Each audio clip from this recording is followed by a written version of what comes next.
It's my pleasure to introduce the moderator for the Doctor Who panel. You may be familiar with Websuit and the Nerdist.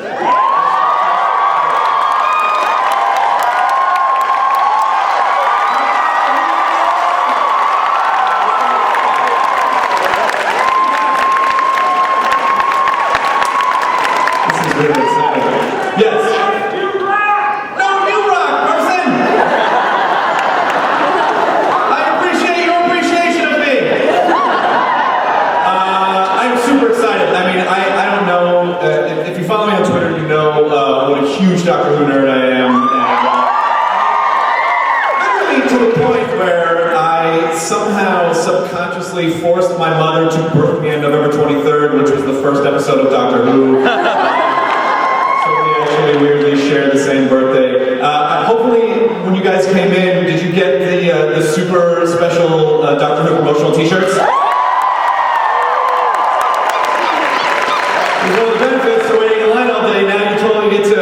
Then you totally get to nerd cone people and be like, I have a thing you don't have, other therefore you lose. So I don't want to blab up here too much. There's an amazing panel that's going to come out. We're going to talk about the show, what's coming up this season. We're going to take questions from you guys. But first, let's take a look at a quick 60-second clip.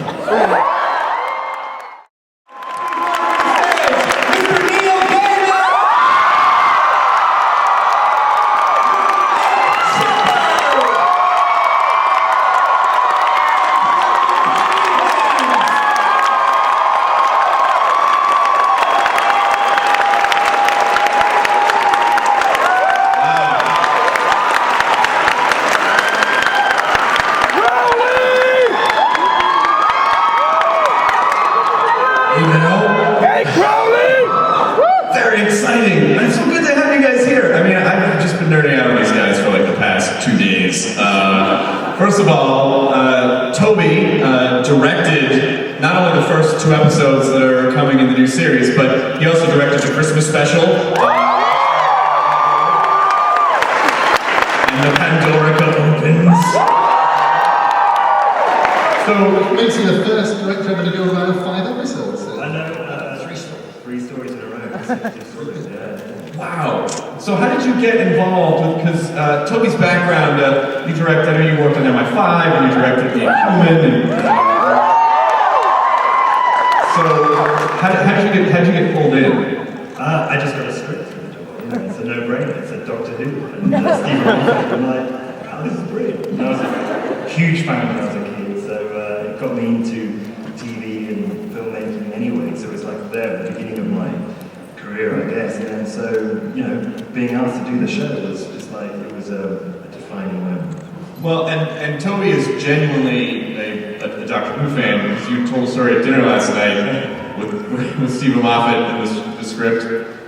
Yeah, we were doing a script meeting, and he was just going through his mail, and he was opening, I don't know if you've seen this thing called The Brilliant Book, but when I was a kid, we used to get Doctor Who annuals every Christmas, and this was the Brilliant Book. So this was the annual from the Matt Smith era, and so it was great. So seeing him opening this, and I'm really excited. I wasn't saying anything. He was just, oh yeah, I've already got one of these. Do you want it? So I got it, and I looked at him and just went, will you sign it for me? And he was so doing the finale of the series, the Christmas special, and opening the new series isn't enough. You want me to sign your book for it? So I want to delve in and talk a little bit about what's coming up this season, but before we do that, let's just run a quick 2-minute inside look so you guys kind of get an idea of what's happening. I guess my first question for Toby is, what happens in detail in the first 2 episodes? I think literally the only thing we're allowed to tell you is, the Doctor is played by Matt Smith. Thank you for coming. But, so tell us a little bit about traveling to Utah and what it was like. I mean, the first time that the Doctor's actually come to America. Set foot on American soil, yeah, it's great. You know, I mean, it's just a totally different scale here. I mean, you realise why wide lenses were invented for filmmaking, because it's so big. Over in the UK, we use wide lenses to make things look bigger. Over here, we use it just to get the big things into shot. It's just huge. And Monument Valley is one of those great sort of iconic landscapes that we we've seen in so many things that I needed to say in one shot where we were, that we weren't cheating, we weren't somewhere in Europe, we weren't somewhere in Spain pretending to be American. We were in America, we were doing this for real. And that's Monument Valley. Yeah. America is bigger on the inside. And then Mark Sheppard, who, I mean, why don't you just be on every great sci-fi show ever? Our careers are over. How did you get involved with Lou? They asked me. And just like Toby, I jumped 35 feet in the air and said absolutely. And I mean, it's the gig of a lifetime. I've always wanted to be on Who. And as I got a little bit further up in my career, I was, oh, maybe I'll get closer. And then Doctor Who just kept getting bigger and better and bigger and better. And I was like, oh, I never get a chance to do this. And when the call came, I was like, oh, with bells on, I will be there in seconds. And I nearly didn't get to do it. I was actually shooting Supernatural at the time. And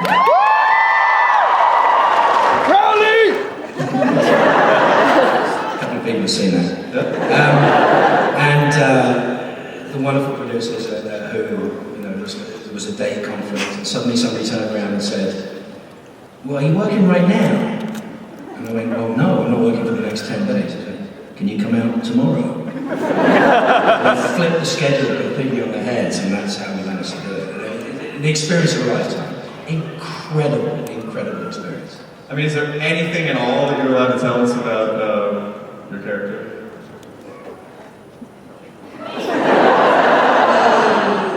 He's American. I travelled to England to play in America. I travelled to Cardiff to play in America. I just came back to shoot here. It's like, Well, I thought we were American, and then I was really worried. what have we done? It's like, oh, he's got a funny voice. Yeah, I haven't seen any of this stuff yet either, so I have as much information as you guys have. So all I have is just the image of Nixon in my mind saying, I'm just trying to figure out, like, what the hell is that? So, I mean, were all the actors? Who's the guy who's playing Nixon? Stuart. Oh, it is Stuart. He looks fantastic. He looks amazing. Yeah. Currently doing Jersey Boys. He was on stage with Jersey Boys all the time. And he goes back to the days of, he was around my dad. When my dad was working in London, he was always around that time as well. I've known him indirectly for years. What a fantastic actor. And Nixon is scary. Talk about Stephen Moffat writing monsters. So Neil, you were not involved in the first two episodes, but I hear tell that you have written the fourth episode, which is entitled "The Doctor's Wife." Well, you have all this knowledge in your head that if I could just crack your brain open, I would be so satisfied. Are we getting some answers? Can you hint that we might get this answer about River that we keep wanting to know, or what's going on with your episode? Yeah, it's called The Doctor's Wife. Let's see, what can I tell you that I won't get into trouble for? Did I mention that it's called The Doctor's Wife? Yes. We've got that one down. It's episode 4. It's on BBC America. On BBC America. It was going to be episode 11 of the last season. And, but I got this sad email as they started shooting the last season, where, or when they were actually getting up to the point where they would have been shooting my episode, which said, we've run out of money. So we're going to make the lodger instead, because we can do that in a flat round the corner. And we can't hit your episode in a flat round the corner. But we promise that we will actually spend the money on it in the next season. And they did. They took other episodes out around the back of the bike sheds and beat them up and took their dinner money. And gave them to my episode. And the biggest, strangest thing I had to do on the rewrite was, of course, when it was going to be episode 11, Rory didn't exist. That was during Rory's transient non-existing bit. So suddenly getting Rory back meant that I had to do a draft of the script, which was actually so much more fun. I was so grumpy at the idea of having to rewrite it, and then I discovered that I could write these great lines for Rory and Amy together, which I didn't have before. So, one of my favourite bits, just that whenever I see the episode, it makes me smile because it's something that I always wanted to say and couldn't have done without Rory, is a bit where Amy tells Rory off for leaving. She tells Rory off for leaving the Doctor on his own, and Rory said, "Well, he's a Time Lord. He'll be fine." And she looks at him with infinite compassion, and she says, "Rory, it's just what they're called. It doesn't mean he actually knows what he's doing."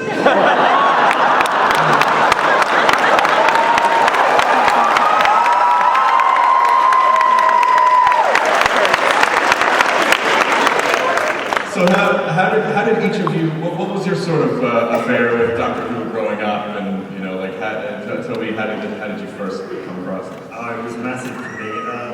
I'm dyslexic and I didn't read, and I was really struggling at school, and the likelihood of me doing any reading off my own back was just not going to happen until I picked up a Doctor Who book, and it had Tom Baker on the cover. It had some Daleks, definitely Daleks, and I picked this book up, and it was the first book that I read unassisted from beginning to end. And that was the beginning. So suddenly, but the thing was, you see, then it meant that I had an excuse to buy more Doctor Who books, and my mum would sponsor it. And so I'd come to school and I'd have this little stack of Doctor Who books. After a while, I stopped reading them and just collected the covers, because I like the colours, and stuff. But I was obsessed about it, and I even had I was just thinking about it last night. I had a Dalek costume. Full Dalek costume? Well, it was from the 60s. I found it in an antique shop where I was growing up, and I did this little photo play thing where I painted a Dalek spaceship with me coming out of it in this Dalek costume, my brother shooting at me, which was very satisfying. You did in the parts of the first episode. Obviously, the effects were slightly better. But yeah, and then I used to make female figures of all the bad guys and things like that, and then I kind of, Doctor Who as I sort of grew up, I got more into film and TV and things like that. Doctor Who took a bit of a sideline thing until I started making the show. Suddenly I realised I had this huge resource of knowledge about the show and kind of about monsters and how to treat those monsters and what I loved about them and what I needed fans would know about them. And so, yeah. How do you guys, I guess this is for Neil and for Toby, how do you guys work in a universe that essentially has had, 47 years worth of episodes, and, there are just a seemingly infinite number of storylines, and, how do you stay consistent and work within that world with someone to tap you on the shoulder and go, well, you can't do this because in this episode this happened, and how do you write like that? Okay, there's a bunch of answers to that, all of which are true. The first one of which is, I saw my first episode of Doctor Who, I was 3.5, and it was William Hartnell. Oh wow! And he wasn't really my doctor. I was sort of a bit scared of him. I was as much scared of him as I was of the monsters. But Patrick Troughton, by the time I was about 6, was my doctor. And I watched Doctor Who back then whenever I could, and it was formative. Somebody this morning, one of the interviewers, recording things into your face and asking you strange questions, and somebody said to me, well, you always write about mythoses, and you know mythologies, and you write about mythologies, so is there a mythology in your show? I'm saying, well, yeah, but before I ever discovered the Egyptian, or the Greek, or the Norse, or the Aztec mythology, I knew what a Dalek was. I mean, I could tell you what the initials for TARDIS stood for. Back then, time, relative dimension in space.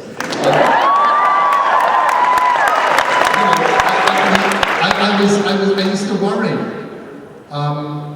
about red Daleks, because I had a copy of Dalek World, which was one of these glorious annuals. Is that where they pose nude? Actually, I would have loved a new Dalek, because have seen inside. Like, That's where they expose the little squiddy creature inside. Mrs. Zapp. So, and it would talk in there at one point about the fact that Daleks couldn't see the colour red. And I worried because there were red Daleks. And I had this horrible vision of these Daleks going, oh my god, what was that? These bumps are just floating in the air. This is the kind of stuff I think about when I was 6 or 7.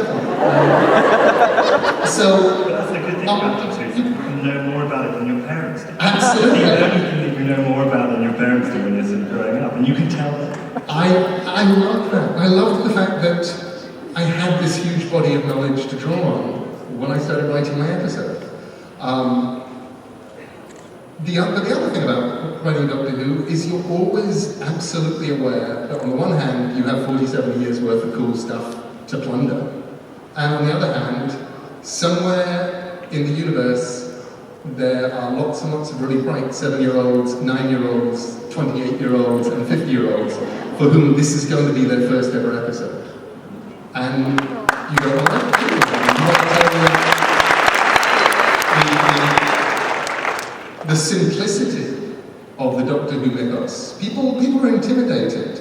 They think that there's 47 years worth of stuff they need to know before they can enjoy anything. And what you want to say is, no, look, there is a blue box.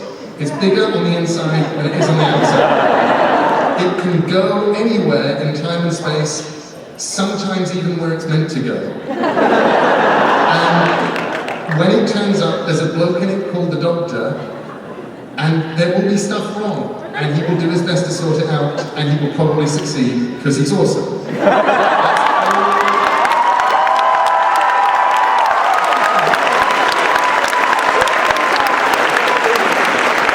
Now sit down, shut up, and watch Blink.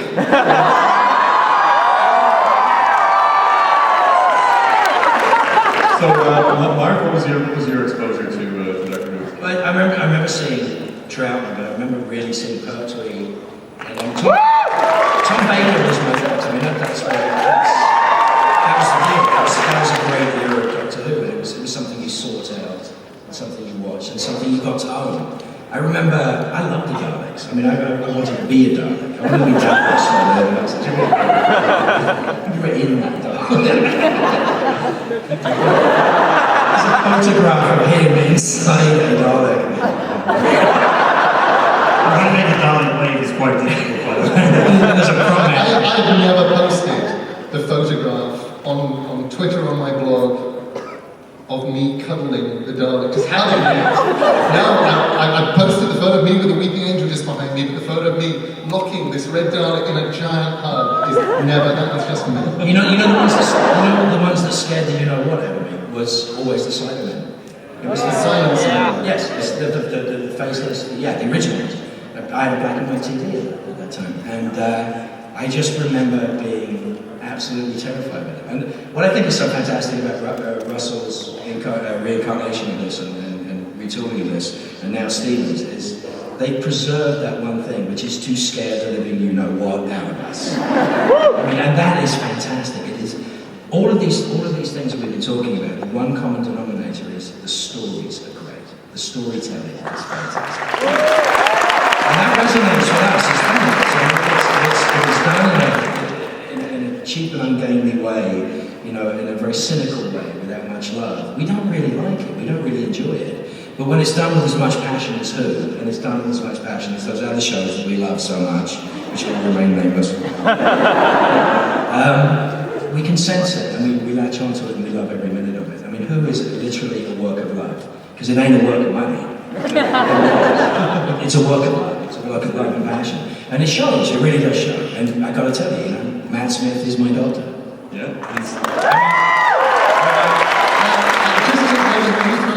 Matt is amazing. I He is. used to write stuff for Matt, and he brought it in better and deeper,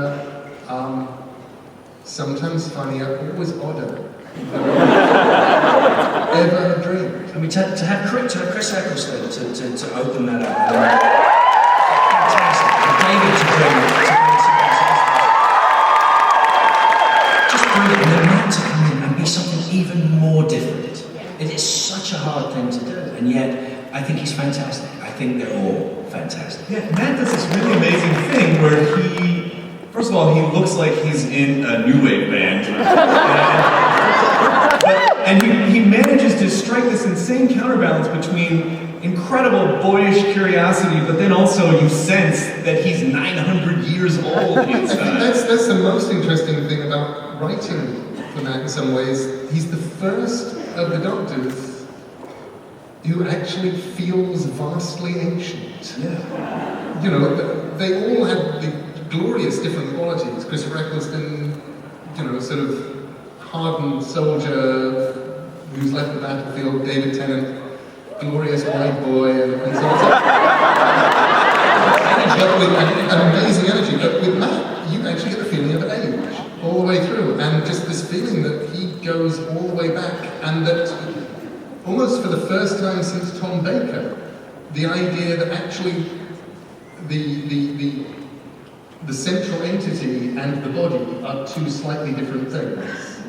You know, this is an alien. This is not somebody that you know. There's something very, very old going on here, which is amazing. He carries that weight so superbly. It was great to direct. I think the inherent quality you need to have if you're going to play the Doctor is to be able to look at effectively what is a piece of tape stuck on a lighting stand and look at it conjure the universe with your eyes, and that's what he does. He look at that piece of tape and it's an exploding TARDIS or a sun or whatever you're showing him, and he does that. And he's more valuable to us than any of the special effects we have, which I'm very grateful to have, what we have. But his eyes say to us, and his eyes make us believe it, and that's what he has. You know, he took me around the TARDIS and showed me how every button and wheel works. It's a wonderful film. Don't touch that. Did he show you that little thing? I remember he showed me the thing from Gallifrey. Yes. Just a little plaque saying where it was built. Yes. And I love the fact this thing has never ever been shown on any TV episode ever. There's just a little plaque on the TARDIS saying which Gallifreyan workshops it was built in. That's the origin plaque. The origin plaque of the Model number. It sits there and nobody's ever seen it. But what's great is Phil has to follow him around the whole time in case he breaks something. He has a habit of things falling off. He's like, I got it, don't worry. Yeah. Stick it back together. Well, that's what I love about it. I was making Doctor Who when I was a kid out of sticky glue, you know, sellotape, and I'm still doing that. So Blue Peter book was how to build a TARDIS. I remember the annual, and I was like, I'll never be old enough. I remember reading and going, I'll never be old enough to be responsible enough to build my own Dalek. I remember watching Belle Singleton teaching us how to make a Dalek out of chocolate cake Smarties. And a Kit Kat. Now we've got Mythbusters. I want to show, because we have a clip of you from the show. You're actually going to see what Canton Everett Delaware III You does. can actually see what Canada Delaware III does. Again, I know you guys already know this, but the season premiere of Doctor Who is April 23rd at 9 p.m., 8 p.m. Central on BBC America. And so let's show a little clip of the best of Mark Sheppard. The TARDIS appears at Sterling Cooper and helps Don Draper get there. Pretty much. The Mad Men negotiations weren't going well, so we're going to do a crossover episode. So that's the first episode. I'm rushing a little bit because I want to be able to get to questions because we are running on a limited schedule here, and I know people, if you have questions, I'm pretty sure there's microphones you can line up. Just jumping to the fourth episode, we also have a clip from... And this actually is a clip. You're going to get a chunk. We were pulling it off the thing this morning to figure out what chunk it was, and it's proper and chunky. Please don't put it on the web. Obviously, you can describe it. Obviously, you can tell people what you saw, but I would so much rather that it was just a glorious little secret between the 3,500 of us. So I saw him he pulls out this flash key and hands it to the BBC people, and he's like, and this is episode 4. I'm like, no. Even Chris hasn't seen it. I still haven't seen it, so yeah, let's run the clip. So I will hold Neil down, and then you search his pockets for the flash key. Let's take some questions.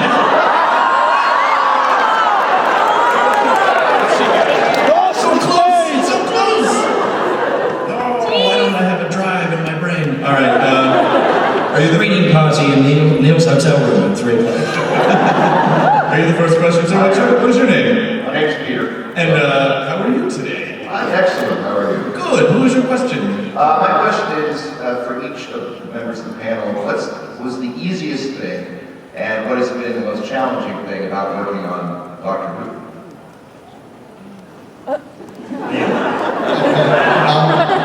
The easiest thing about working on Doctor Who was the fact that they never tried to rein me in. I had this mad idea for a story, and I phoned Stephen Moffat and said, "This is a story," and he said, "Yeah, great, do it."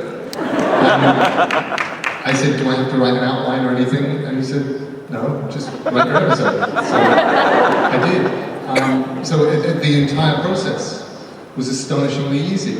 The hardest thing was writing an episode of Doctor Who, because I've been spoiled over the years by comics where anything you tell an artist to draw costs the same.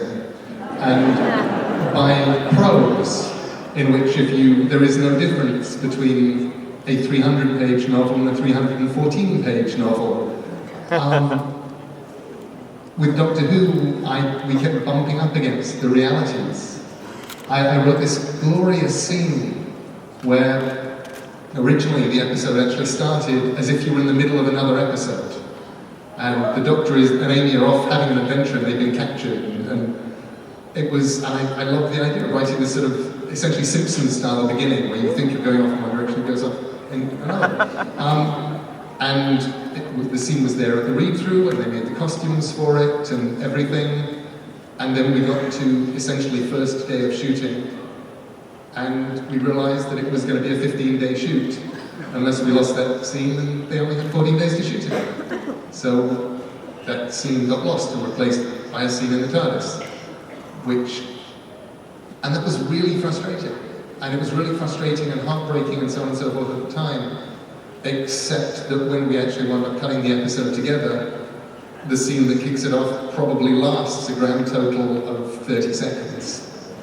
And you're into the next scene. So honestly, we wouldn't really have, we would have wound up having to cut that scene to the point where it didn't work. I'm babbling.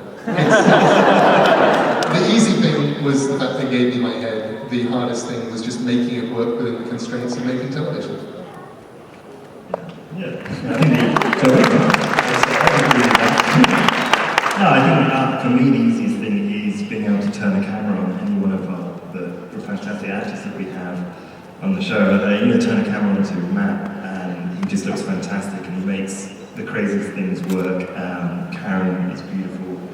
Arthur is one of my heroes. Karen's legs are impossible.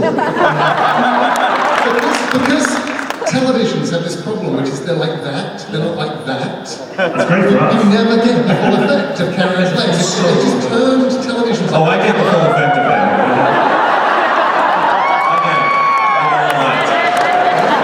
I'm convinced they're prosthetic. I've seen her running. He can run. She does run very, very well. That's right. So the actors, that's probably the easiest thing. The hardest thing, I think there's a moment in the production, pre-production sort of schedule that we have what I call the dream killer meeting, because you get this fantastic script, you sign on for it because you go, wow, we're going to go to a different planet, we're going to deal with these aliens or whatever, this is going to be fantastic. You go to the meeting where all the kind of realities of production are just plonked in front of you as a director, and they just go, okay, so this is this. How are you going to deal with that? And you're just sitting there going, I thought we could have come in on for this sooner than but that actually sort of sets up the kind of the greatest thing about making the show is that you do have these sort of technical challenges. You know that if you can't match up to them with your creativity, they won't exist in the episode. As a fan, you want them in the episode, so it forces you to be clever, it challenges you, and you're more satisfied with your work at the end of it because you've been pushed. funny, when you think of the trial, you're talking about the writer and instigator, you're talking about the director and the realizator, and then you're talking about the performer. It's a very interesting journey, and for me, if we're going along that same tack, the easiest thing for me is the love and the passion and the fact that everybody there wants to make something fantastic by the time it gets to me. And the hardest thing is not everything we want can be there. Not every single shot is ever going to be in what we do. But and to sum that up perfectly is this. I come from live music and live theatre, and the connection between me and you, the connection between us, is the most fantastic thing in a live scenario. And in television, we're making something for you, for us, for all of us, that we don't quite know what the response is until we get to come to a place like this. And that's why I think Tom's a little newer to this than the rest of us, but I can certainly say for Neil and myself, this is such a joy to meet you guys and share with you our love of it, your love of it. And it completes the whole thing, from concept to realization to performance to enjoyment. It's fantastic.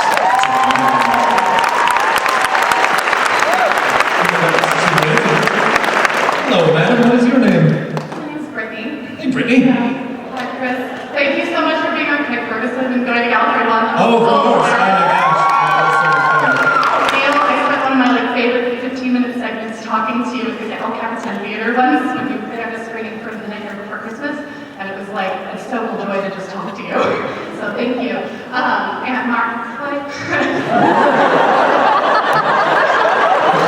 How you doing? Fantastic. Anyway, This place cool. It's so cool here. So,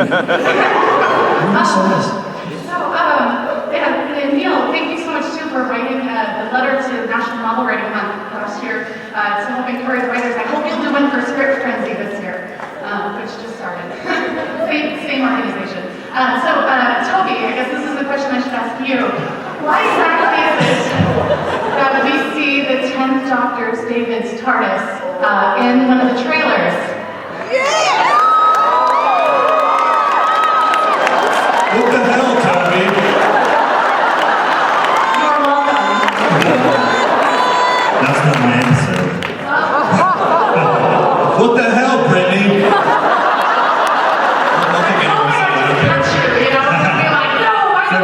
To be honest, I don't know. I'll be watching like you are as a fan, trying to work that one out. So, and there'll be a reason.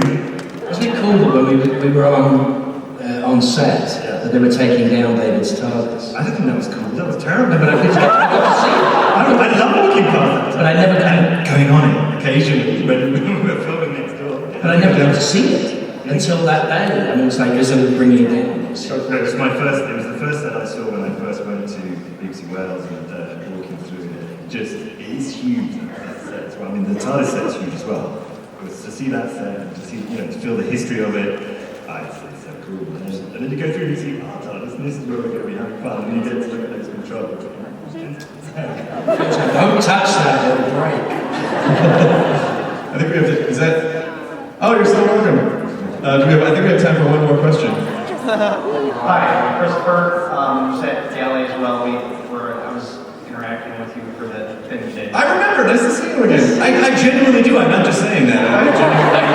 You can see him, sure in the dark. I can see all your Matt Smithness going on. I can see it both times. There you go. This question is for Toby. Besides Utah, were there any other parts of America that you were able to film in, or was that sort of studio cheats? No. Well, we cover New York and Chicago and Washington, obviously, but no, Arizona and Utah is where we went to. So I'm not going to say the word cheat. That cheapens what we do. Strange enough, in Los Angeles, they make movies set in places like Chicago, Washington, and they cheat too. Vancouver is doubled for everywhere. What was the light that was on? Vancouver is America. I have a continuous light anything else? that was on, I know, which but is the also light that was what I on. am allowed to mention is that you got Michael Sheen in your episode. I'm sure just sharing his last name with a complete screw up. I got this So, come on glorious up. cast. I've To got the Michael Sheen's in there. Okay, you come out the hallway. Sarah Jones, who is this astonishing actress, plays a character named Idris, who, about whom I believe I'm allowed to say that she might possibly be an old acquaintance with a new face. And actually, I like that no one really knows what that means, but it's still in that little clip. And you have Elizabeth Barrington and Adrian Schiller and various. You have a wonderful cast. They make me very happy. That's fantastic. So I think we're pretty close to wrapping up this 4 or 5 minute panel. Toby, I'll just kind of go down. What do you? Your episode airs April 23rd, and then April 30th. The Impossible Astronaut is first. Yeah. And what is the title of the second episode? The Day of the Moon. The Day of the Moon. What's it about? Monday. I'm supposed to say about an hour.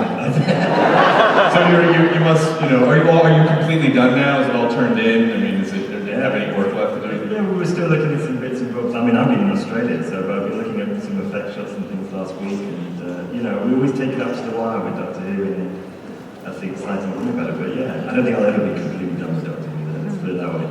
So what's next for you after? I'm doing Sherlock.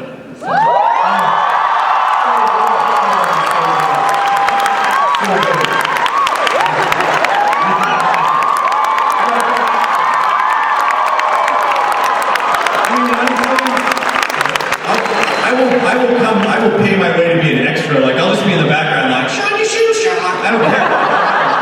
I've been in love. Getting a long line behind it. I'll shine your shoes while you're shining. You both that weird American coffee shoe shine boy. What is that horrible American? Excellent. Sherlock, wonderful. What about you, Mr. Sheppard? What do you want? What are you working on? I mean, you're working on stuff all the time. My name has to be taken off the credits of everything they do. I hope there's a season 7 of Supernatural. I don't think Sterling's dead yet on Leverage, so it's going to do the rounds right now. Warehouse 13, probably. Not dead yet on Chuck. That's interesting, isn't it? So I hate having to lie to the fans, but I hope you guys understand. I never like telling you what I'm going to do next, just so we can keep the surprises going. Thank you for bearing with me on that, and I love you all. Neil, you actually have a slide of something that you've got coming up next. Okay, well, so my episode, brackets, The Doctor's Wife, those brackets, will be airing on May 14th. Okay. And that's pretty much all I'm doing in television for a while, because now I'm going back and doing things in, like, words. Those traditional words. However, there is one little thing that I've done on a television thing. Actually, I thought it was going to be a little thing, but it became quite a large thing. And you're going to see that in November. And I think we have a slide from a storyboard here. All right. So if we can pop that up.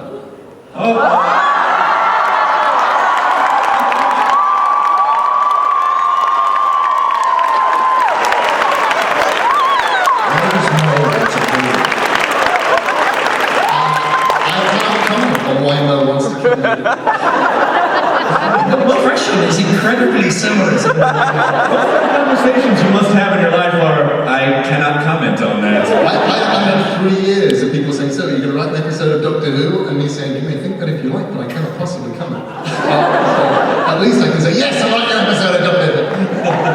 Well, before we wrap the panel, I do want to mention the where'sthetardis.com promo, which is, the students at MIT built a TARDIS on top of one of the buildings at MIT. I think probably the same one that they turned into R2D2 many years ago.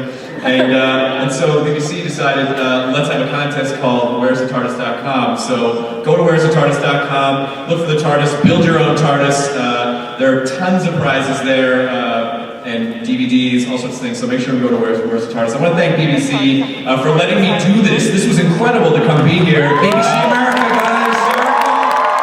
April 23rd, the new series of Doctor Who.